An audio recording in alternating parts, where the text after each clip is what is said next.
wanted to put together a key for essential question number 4, and this is version 3. It's from the spring of 2013.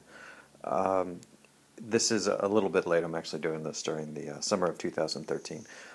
This is one of the questions that focuses on a loan, and so it means that you're going to have to produce an amortization table. So here we are. You're taking out a year loan, a $20,000 loan, and it's making sure that you can capture this in the cash flow statement coming in at year 1, and then figure out what the payments are supposed to be. So I've given you 2 payments, one in year 2, one in year 3, and the rate on the loan is 12.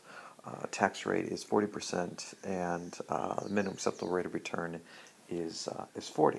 So let's show you how this kind of sets up over in the income and cash flow statement.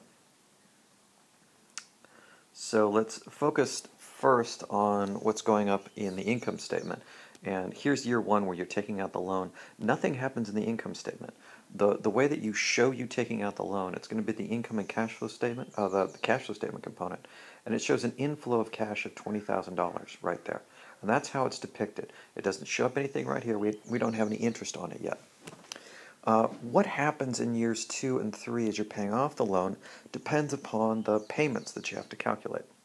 And so what I've done just below is I've created an amortization table, and I've gone ahead and said, well, look, with the interest rate on the loan and the principal being $20,000, knowing that we're going to get 2 payments, what I've done is done that looking for A, giving P, where the interest rate is the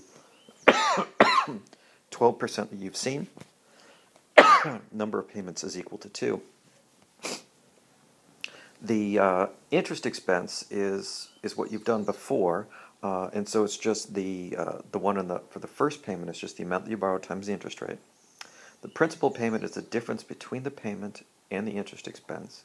So that's what's there to wither away what you owe. And then after you have made the payment, that's how much you owe on the loan.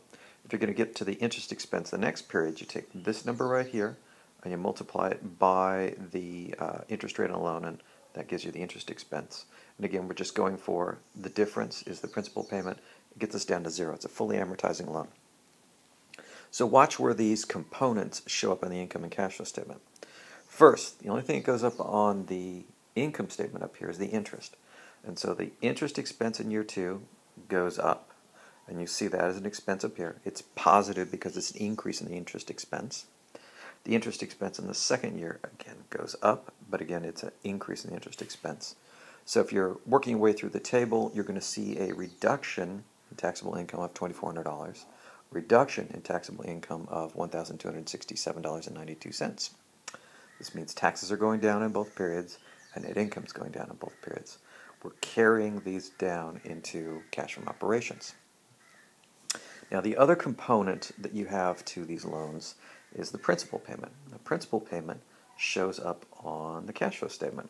And so there's a reduction in cash because you're paying principal, and then there's a reduction in cash because you're paying principal.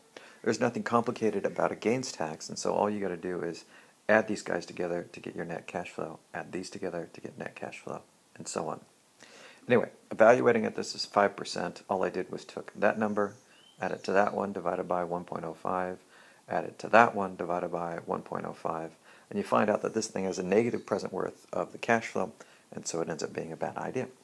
So there you are. There is an explanation to essential question number 4, version 3, from spring of 2013.